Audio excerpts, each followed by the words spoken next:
옥중서신 세 번역으로 읽기.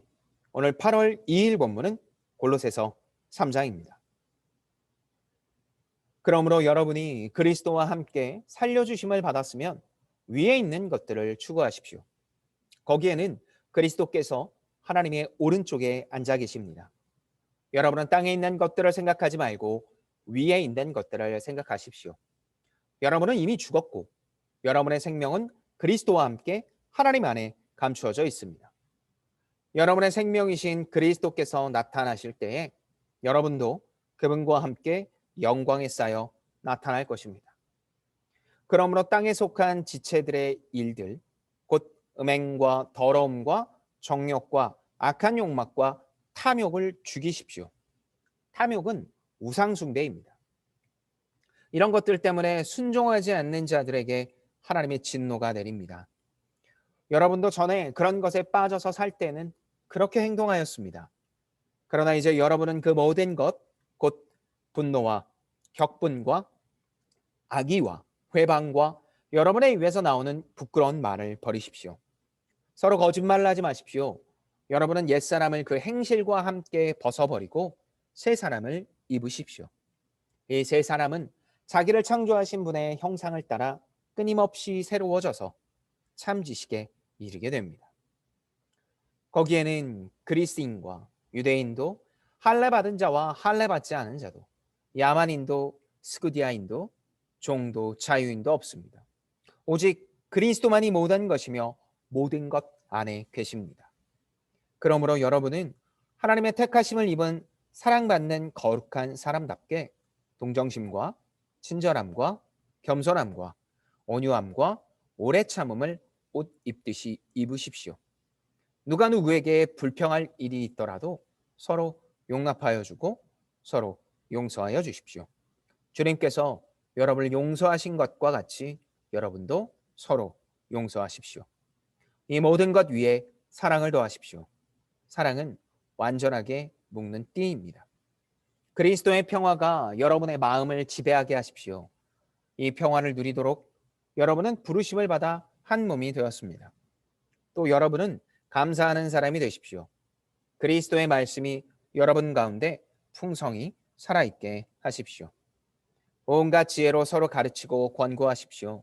감사한 마음으로 시와 찬미와 신령한 노래로 여러분의 하나님께 마음을 다하여 찬양하십시오. 그리고 말이든 행동이든 무엇을 하든지 모든 것을 주 예수의 이름으로 하고 그분에게서 힘을 얻어서 하나님 아버지께 감사를 드리십시오. 아내된 이 여러분, 남편에게 순종하십시오. 이것이 주님 안에서 합당한 일입니다. 남편이 된 이 여러분, 아내를 사랑하십시오. 아내를 모질게 대하지 마십시오.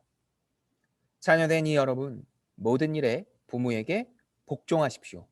이것이 주님을 기쁘게 해드리는 일입니다. 어버이 된 이 여러분, 여러분의 자녀들을 격분하게 하지 마십시오. 그들의 의기를 꺾지 않아야 합니다. 종으로 있는 이 여러분, 모든 일에 육신의 주인에게 복종하십시오. 사람을 기쁘게 하는 자들처럼 눈가림으로 하지 말고 주님을 두려워하면서 성실한 마음으로 하십시오. 무슨 일을 하든지 사람에게 하듯이 하지 말고 주님께 하듯이 진심으로 하십시오. 여러분은 주님께 유산을 상으로 받는다는 사실을 기억하십시오. 여러분이 섬기는 분은 주 그리스도이십니다. 불의를 행하는 자들은 자기가 행한 불의의 대가를 받을 것입니다. 거기에는 사람을 보고 차별하는 일이 없습니다. 아멘. 골로새서 3장.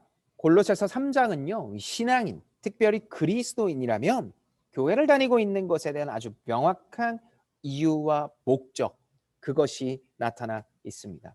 1절부터 4절까지는 신앙이 있다면, 믿음이 있다면 더 가치 있고 위에 있는 것을 찾으라고 이야기를 하죠.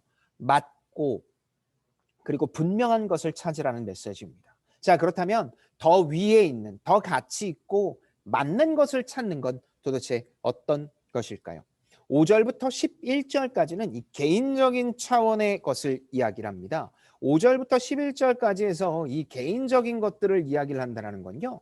예를 들면 또 6절에 나오는 것처럼 순종하지 않는 자, 그러니까 5절에서부터 쭉 읽어보면은요, 음행, 더러움, 정욕, 악한 욕망, 탐욕 이런 것들에서 벗어나 있는 걸 이야기를 합니다. 또 8절에 분노, 격분, 악의와 회방 그리고 부끄러운 말들을 버려야 된다라는 겁니다.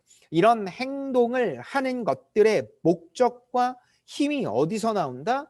믿음으로 말미암아 하나님의 오른편에 앉아 계신 그 예수 그리스도의 은혜를 입은 자의 삶이라고 이야기할 수 있습니다. 개인적인 차원에서 11절까지가 이야기를 한다면 이 12절부터는 사회적인 측면을 이야기를 합니다. 특별히 14절 이 모든 것 위에 사랑을 더하며 완전히 묶는 띠라는 사실을 잊지 말라고 합니다. 또 이어지는 본문 15절에서 그리스도의 평화가 지배하도록 해야 한다. 그래서 내가 풍성하게 하나님의 은혜로 산 것처럼 상대방, 이 사회가 그렇게 살아갈 수 있어야 된다라고 이야기를 하고 있습니다.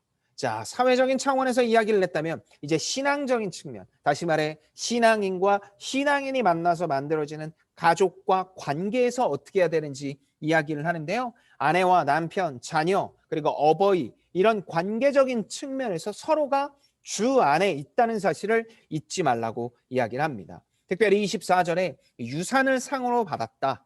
예수 그리스도의 은혜를 상으로 받았다라고 이야기를 하는 이 내용들이요. 어쩌면 이 사회적인 측면에서 선명하게 드러날 목적이라고 할 수 있습니다. 그래서 마지막 18절부터 25절까지 총체적인 인간관계를 통해 우리가 더 가치 있고 더 맞는 것들을 찾으며 선택하며 살아가는 참된 성도의 삶.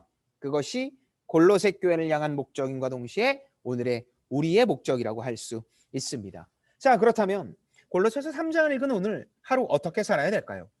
바른 관계를 가져야 할 대상을 회복해야 되지 않을까요? 개인, 사회, 신앙적인 대상을 보고 바르게 회복해야 될 인간관계를 위해 기도하며 그들을 향해 손을 내밀 수 있었으면 합니다. 내가 손을 내밀었는데 그들이 내가 원하는 것과 다르게 나올 수 있습니다. 그러나 잊지 마십시오. 그것이 시작이며 또 그것을 통해 성령께서 일하실 겁니다. 무너진 관계를 회복하는 자, 그래서 이전과 전혀 다른 모습으로 살아가는 우리가 되기를 예수님의 이름으로 축복합니다. 내일 골로새서 4장으로 만나도록 하겠습니다.